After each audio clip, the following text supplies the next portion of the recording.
Hello, West Ham Network. It's Holly, and I'm here with your Hammers headlines for today, Wednesday, the 14th of August, run in association with KUMB.com. Now, Tim Stuyton may have been busy so far this transfer window, but he's not done yet. And if you enjoy this video, please don't forget to give it a thumbs up and drop us a comment down below.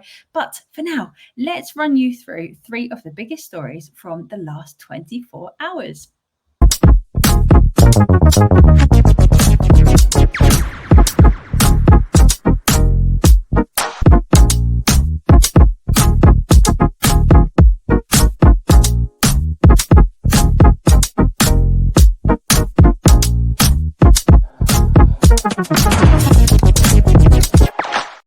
So for your first story, we've been speaking about Carlos Soler for a few days now, and La Parisienne have now reported that West Ham are in pole position to sign the PSG midfielder. So for anybody that doesn't know, Soler is 27, and it's thought that we could get a signature for just £17 million, which would be quite the bargain. He's a Spanish international. He's got 14 caps, and last season he played 24 Ligue 1 games, 12 of which he started, scoring 2 goals and getting 2 assists. Now, out of one of the sides that could really benefit us and benefit Lopetegui's game in particular, I think would be Soler's calm attitude on the ball and his ability to pick out a pass, which means he could play a key role in linking up play, something that we really struggled with last season. So he only actually played 1,089 minutes last season, but in that time, he managed to average 30.8 passes per game, although he didn't play many full 90s, registering a completion rate of 87.5%. Now, to put that into perspective, as a team, West Ham's average pass completion rate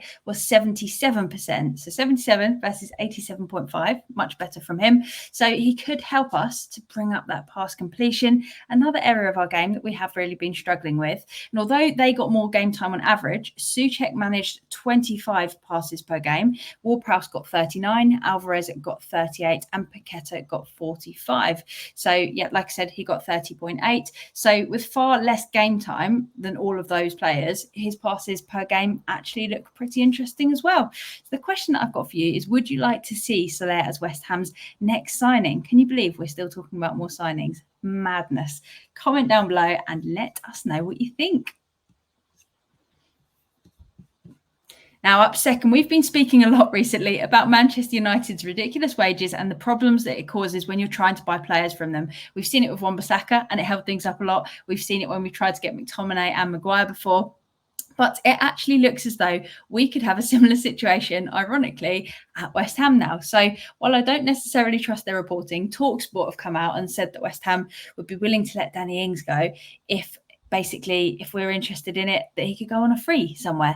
Now, the issue with this, and the reason it probably won't happen, is that he has wages of £130,000 a week. He's under contract till next summer, so he's got another year with us.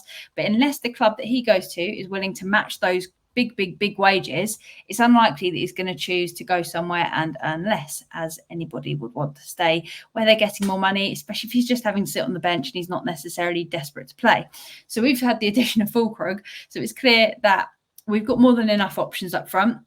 And having scored just 4 goals in 52 appearances for us, Danny Ings does not look to necessarily be the answer for West Ham moving forward. Lopetegui's been pretty brutal as well in being happy to move players on that he doesn't think we've got a use for immediately. So it's going to be interesting to see if we're able to make something work, or whether the more likely scenario will play out, that Ings' contract just runs down until he leaves.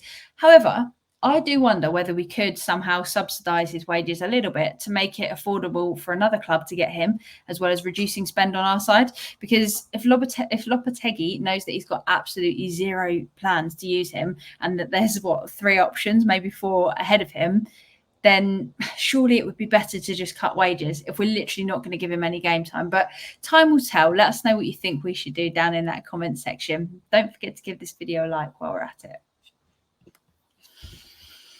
And for your final story, West Ham's pursuit of Nathan Zeze has advanced, according to Sport Italia.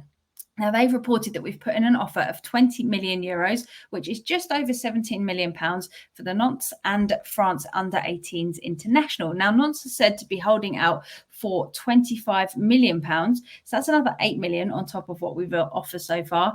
Big old gap in valuation, you could say. But it's no secret that we have massively strengthened our defence, and that this is something that we've needed to do for a very long time. We conceded the 4th most goals in the Premier League, I believe, last season, with an enormous 74 goals conceded. Now, this is something that obviously Lopetegui's come in. He's noticed it very quickly, and he's already signed Todibo. He's signed Kilman. And the fact that he's fine with Aged and Zuma potentially going elsewhere suggests that he doesn't see either of them in future plans. So it would really make sense to bring in another centre-back if that is the case. Inter Milan are another club as well that are said to be interested in Zeze. So they've offered 15 million euros. So we're currently in the lead by a fair bit, but it's going to be interesting to see if they do come back in with an improved offer. And they were just testing the waters. But it looks as though our defensive shake-up may be set to continue. We know that Stein struggles now if he doesn't sign somebody every day of the transfer window. So he might as well bring just one more in. So there you have it. Those are your Hammers headlines for today. Don't forget to leave us a comment down below with your thoughts. There's so much going on at the moment at the club that makes it really hard to just pick 3. And we did, of course, already have the news of Yusuf Fofana and our inquiry for him. So it's just another one of the many stories unfolding. You've got to love a busy summer. There's always so much to talk about, and I blooming love it. So give this video a like if you are new around here as well. Make sure you subscribed, and also why not head over to the West Ham Extra YouTube channel, where you can enjoy additional content from more angles, more everything this coming season. But don't worry, because the same service is going to resume as normal on West Ham Network, so nothing changes over here. There's just more for you to enjoy on another channel as well, without drowning out all the content on this channel. It's going to be a lot of fun. So that is all from me for today. Drop us a comment. Like I said, we want to make these conversations as interactive as possible, and we're going to be reacting to loads and loads of your comments as the season unfolds. So that's all from me for right now, but have a great day, and until next time, come on you Irons.